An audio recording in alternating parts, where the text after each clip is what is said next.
Hello guys, welcome to my channel. आज हम पढ़ेंगे D block and F block element, जिसमें से सबसे इम्पोर्टेंट जो टॉपिक होता है उसमें ये पूछा जाता है चुंबकीय आघूर्ण। तो चुंबकीय आघूर्ण को हम किस में मापते हैं? तो उसके लिए एक इकाई होती है जिसको हम बोलते हैं बोर मैग्नेट्रॉन। तो चुंबकीय आघूर्ण को हमें मापा जाता है, बोर मैग्नेट्रॉन में मापा जाता है।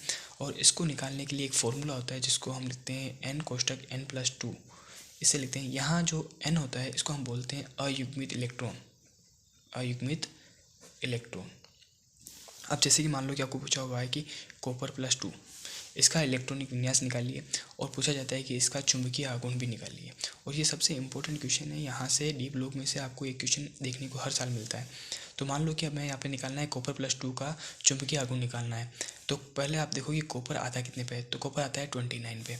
अब आपको 29 का आपको इसका क्या निकालना है, इलेक्ट्रॉनिक विन्यास निकालना है। तो हमें पता है कि इसका इलेक्ट्रॉनिक विन्यास होता है 3d10 और 4s1। ये इसका इलेक्ट्रॉनिक विन्यास होता है। अगर हम यहाँ पे देखते हैं तो हमें क्या निकालना है, कॉपर+2 का निकालना है। यानी कि इसमें से हमें क्या करना है, 2 इलेक्ट्रॉन बाहर निकालने हैं। तो ये कॉपर+2 का हो जाएगा, जिसमें से एक इलेक्ट्रॉन बाहर निकलेगा, इसमें से एक इलेक्ट्रॉन निकलेगा डी में से। तो डी में हो जाएंगे 9 और एस में हो जाएगा 0। अब हम यहाँ पे इसके देखते हैं कि इसमें अयुग्मित इलेक्ट्रॉन कितने हैं। तो डी कक्षक लिख लिया। डी में इलेक्ट्रॉन कितने आ जाएंगे, 9 इलेक्ट्रॉन। तो 1 2 3 4 5 6 7 8 और 1 9। तो हमारे पास अयुग्मित इलेक्ट्रॉन कितने हैं, एक ही अयुग्मित इलेक्ट्रॉन है ना। बाकी तो सारे युग्मित इलेक्ट्रॉन क्या है, सारे युग्मित है। ये इलेक्ट्रॉन कौन सा है, अयुग्मित है। तो हमारे पास अयुग्मित इलेक्ट्रॉन यानी कि n इक्वल टू हमारे पास क्या होगा 1। इस फॉर्मूले में हम रखेंगे तो यहाँ हमारे पास हो जाएगा 1 कोष्टक 1 प्लस कितना हो गया 2। तो इससे हम मल्टीप्लाई करेंगे तो हमारे पास आएगा √3। और √3 की वैल्यू हम सोल्व करेंगे तो हमारे पास आएगा 1.74 बोर मैग्नेट्रॉन। यानी कि हमारे पास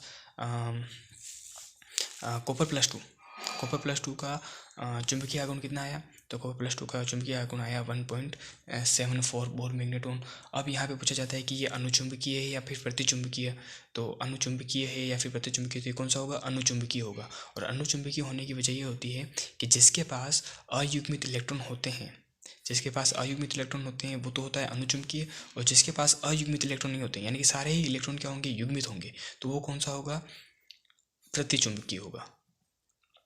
तो ये कॉपर+2 यहाँ पे हमारे पास क्या है, ये अनुचुंबकीय है। और इसका चुंबकीय आघूर्ण कौन सा आया, 1.74 आया।